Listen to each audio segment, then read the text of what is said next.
વડીલ આ છોકરીઓએ આ રીતે તેના હાથની અંદર એક સ્કેનર ચોંટાડેલું હોય અને સ્કેનર બોક્સની અંદર રાખી દે અને ઓલી મેડમને કહે છે કે આમાં તમે છે ને પેમેન્ટ કરી દો, મારું સ્કેનર છે. એટલે પેલી કસ્ટમર હોય એ કહે છે કે હા હું પેમેન્ટ કરી દઉં, અને તરત જ તેનો મોબાઈલ કાઢીને આ કસ્ટમર હોય એ તરત જ સ્કેન કરીને કહે છે કે આટલા પૈસા નાખવાના. એટલે પેલી કહે છે કે આને પાછું તેનું જૂનું સ્કેનર હોય ચોંટાડી દે છે અને પેલી તરત જ પેમેન્ટ કરી દે અને કહે છે કે થઈ ગયું પેમેન્ટ, અને તેનો જે માલ લીધો એ લઈ લે છે. ને આરી કહે છે કે 1 મિનિટ રહો, હું ચેક કરી જોઉં પેમેન્ટ આવી ગયું. ત્યારે પેલી કહે છે કે કરી જો.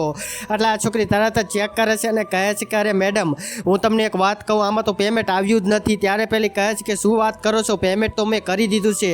અરે આ રહ્યું જોઈ લ્યો તમે, આમાં મેં પેમેન્ટ કરી દીધું છે. પછી પેલી જોવે છે, જોવે એટલે તરત જ તેમાં રાહુલ નામ હોય. એટલે આરી કહે છે કે આ તો રાહુલ નામ છે અને આ અમારું સ્કેનર નથી, તમે કોઈક બીજાને પેમેન્ટ કરી દીધું લાગે છે મેડમ, તમે જોવો તો ખરા, આ તો રાહુલ નામનું છે.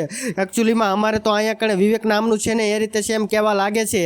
પછી પેલી કહે છે કે આ તો મેં બીજાને પેમેન્ટ કરી દીધું. એટલે તરત જ પેલી પાછી પહેલાં સ્કેનરની અંદર પેમેન્ટ કરી દે છે, પણ એની બહેસ કરવા લાગે છે. એટલે એટલી વારમાં ત્યાં આગળ એક છોકરો આવે. એટલે આરી કહે છે કે મારે આના સીસીટીવી કેમેરા ચેક કરવા છે. અને પછી સીસીટીવી કેમેરા ચેક કરે ને હવે આગળ થયું એ જોવા જેવું છે. પણ એ જોતાં પહેલાં રામ ભગવાનને દિલથી માનવાવાળા વિડીયો પર એક લાઈક કરી ચેનલ સબસ્ક્રાઈબ કરી દો અને કોમેન્ટમાં જય શ્રી રામ જરૂરથી લખી દેજો. લાસ્ટમાં મિત્રો એવું થાય છે કે આ છોકરીની ચોરી હોય એ સીસીટીવી કેમેરામાં આવી જાય છે અને પછી મિત્રો પેલો એને રંગે હાથ પકડી લે છે અને જેલના હવાલે કરાવી દે છે.